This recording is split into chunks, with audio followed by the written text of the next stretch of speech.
Welcome to Rise Free Action, the show we talk all things Falcons, NFL, Golden sports, and in general, the sports news of the day. I'm host Beverly Bidding, the Golden Hardop, and a lifelong sports fan. Now I'm coming back to you guys today to pick the Week 5 NFL lineup. Now last week I went 11-5. My overall record at this point in time is 38-26. So I've gone 11-5, 9-7, 7-9, and 11-5 again. Pretty good week overall. There were a couple of surprises that I think got everybody last week. But we'll go ahead and jump in here in just a second to pick Week 5. The Falcons do play tonight on Thursday Night Football. That's going to be the first game we talk about. This is kind of going to be a little bit of a dive into that one as well. However, I do want to say, hate that my Braves lost last night, lost the series to the Padres. It was always going to be tough having to play a doubleheader on Monday in Atlanta, turn around, fly across country, and have to play the next night against San Diego, who may be one of the better teams, possibly the World Series favorites at this point for the remainder of their season. Close game last night, ended up losing 5-4. It is what it is. Injuries killed us this year. But without further ado, let's move on and jump into tonight's game. Now, Thursday Night Football. Bucks coming to the Falcons. This is an incredibly important game for the Falcons. It's going to be really tough. Right now, the Falcons are possibly missing Troy Anderson. He has not really practiced this week. They're going to be limited on a number of other positions. You still don't have Nick Landman back. Thankfully, some of the other guys who were hurt, Bijan, a couple of the others, they have been playing or practicing this week. I do think there is a little bit of hope for us, though, because I think the Bucks have significant injuries. Hold, please.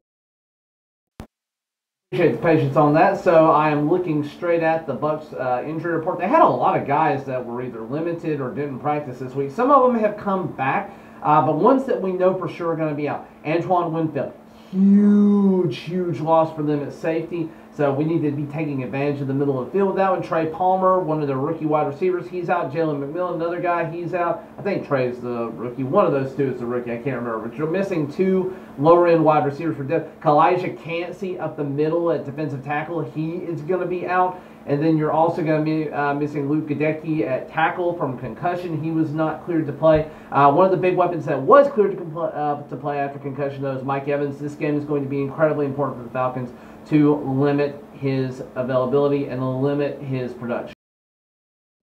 Now, as far as Falcons go, pretty much everybody except for Troy Anderson, everybody that was in the game this past week against the Saints is going to be in, except Troy Anderson, who was incredible in that game. It just really sucks that our depth was not good enough, or that we had starters playing on special teams on the last kickoff of or second to last kickoff of the game.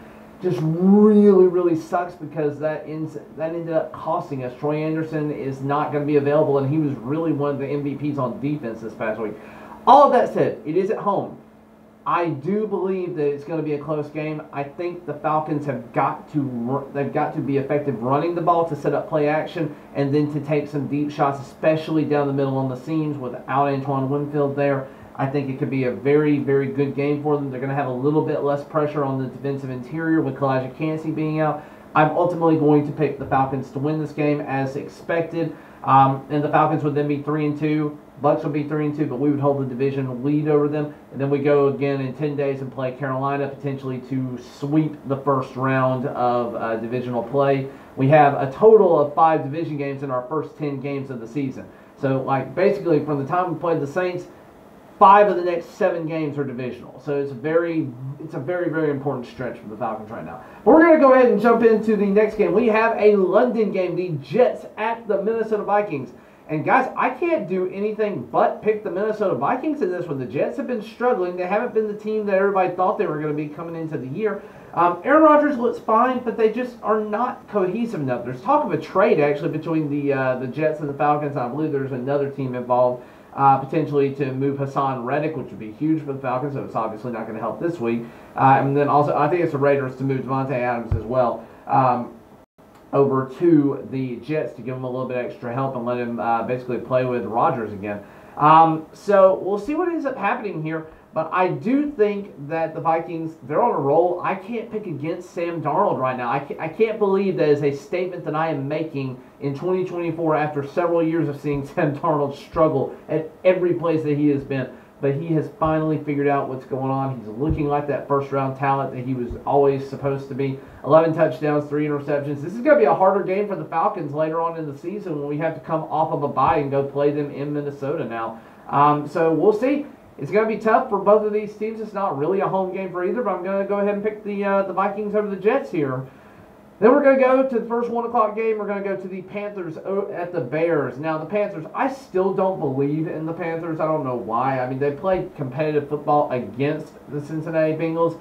They actually were basically matching them stride for stride, had similar yardage, similar production, but there was a punt and a going for it on 4th down that really screwed them up, and that's what ended up being the decision maker in that game. Overall, though, I do think the Bears are starting to figure it out. It's in Chicago. This is a game that I had always picked Chicago to win early in the season. Chicago Bears, I think, are going to be 3-2, having a winning record at the end of this one. Carolina going to keep it close. So Carolina's a better team under Andy Dalton. Then we're going to go to the Baltimore Ravens at the Cincinnati Bengals. Cincinnati coming off of a big morale-boosting victory. Their defense still doesn't look great, though. You gave up a ton of yards and a ton of points to Carolina. And, again, they're better with Andy Dalton, so maybe Carolina turns things around. This looks like a better win down the road, but you've had a few bad losses in there. Baltimore coming in, playing great football, playing incredible at home. I was initially going to pick the Bengals here because it's in Cincinnati, and part of me still wants to hold on to that pick. But Baltimore, Derrick Henry's figuring it out on this new scheme. I just don't see them losing at this point, so I'm going to go Baltimore over the Bengals until the Bengals can figure out what they're doing on defense.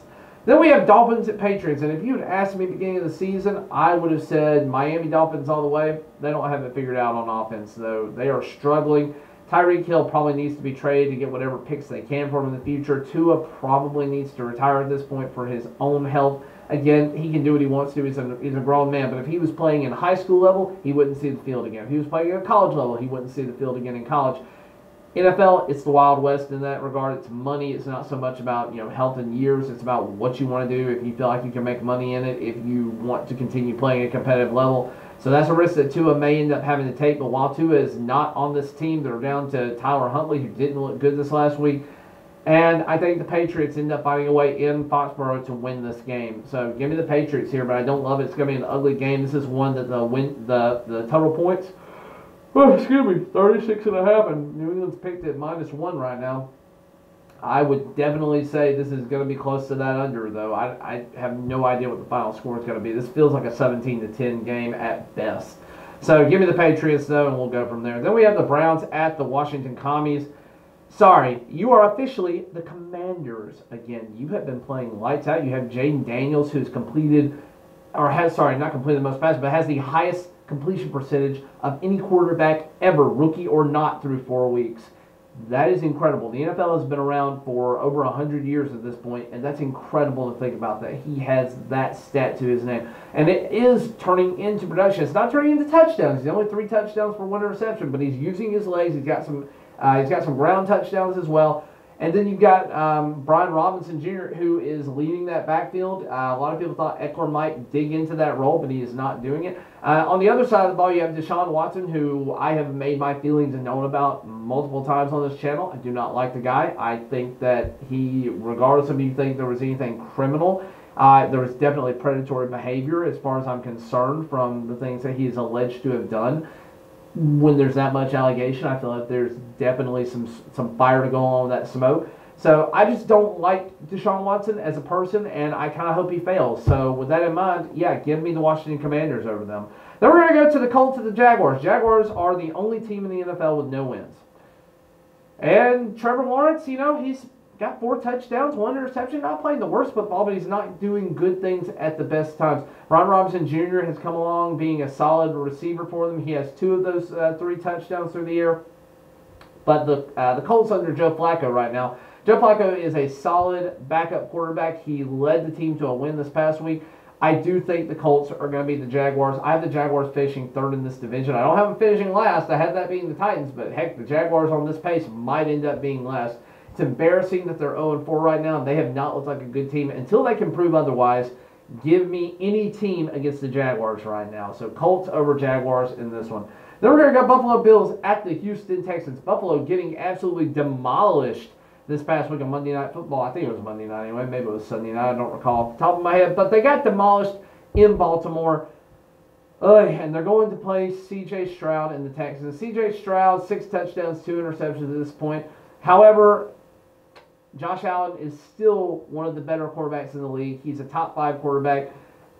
They really could use a solid elite wide receiver at number 1. They should be in the Devontae Adams pool if they're not, in terms of trying to add to their talent pool. But again, I don't know that that necessarily is going to work for them. They had the Stephon Diggs thing, the fiasco last year. This is going to be a Stephon Diggs revenge game, if you want to call it that, for not getting played much last year. I don't know why, but the Houston Texans have just looked a little too sloppy for me. And I'm going to say that the Bills, even as bad as they looked this past week, they were dominant in the other 3 wins. I'm going to say they figure it out. They come back and they go into Houston and get a win. I don't know why I feel that way. I just really feel in my gut that Buffalo is going to win this one. Then we go to the Raiders at the Broncos, and the Raiders.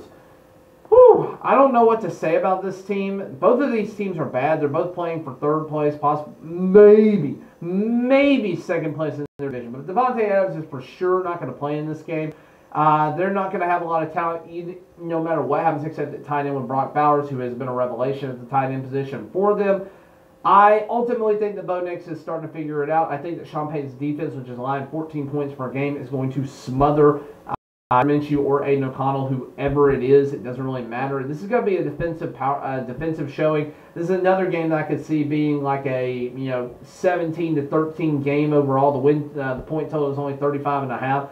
I would strongly lean towards taking the under. Denver is actually picked to win right now, but they are basically a 50-50 split in the pick'em. I'm going to go with Denver just because I don't love either team in this game. We do have some bye weeks going on this week, so there's 2 less games to pick, so that does make this a little bit easier. We're all over halfway through this one.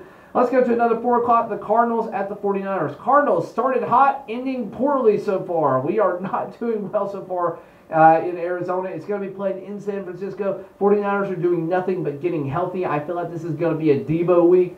And I think Brock Purdy, who's playing lights out overall, he's still one of the best quarterbacks in the league. He has almost 1,200 yards on the year so far through 4 weeks. Playing consistent football, San Francisco is a touchdown favorite in this game. I do agree with that. It's probably going to be a very high-scoring game as neither defense is playing great. But give me the 49ers in this game. Then we're going to go Packers at Rams. Packers started off just like the freaking Georgia Bulldogs did this past week. Awful. 28-0 start, but came back and made it a competitive game. Now, the score looks better than the game actually turned out to be. The Green Bay Packers were down the entire game. They did make it close, but there was really not much of a chance unless they had gotten that onside kick at the end. They would have needed that no matter what to be in this game. Minnesota did have a lot of mistakes that allowed Green Bay to get back into it. Jordan Love is still very good overall. And the Rams, though, are struggling. Rams right now do not have much in the way of healthy receivers. Their defense is not particularly great. I don't have a lot to say about this game other than I think the Packers are going to go into L.A. I feel like it's going to be a pseudo-home game for the Packers, just like it is almost every week for a team in SoFi, for the away team. And I'm just ultimately going to go ahead and say that the Packers are going to win this one. Then we're going to go to the Giants at the Seahawks. Giants, bad team, not playing good football. Seahawks lost this past week. Probably shouldn't have, but they did lose this past week. Or sorry, actually, wait a minute. Did they win? I'm trying to remember off the top of my head. Yeah, they lost to the Lions. I was thinking that they may have won, but that was week 3.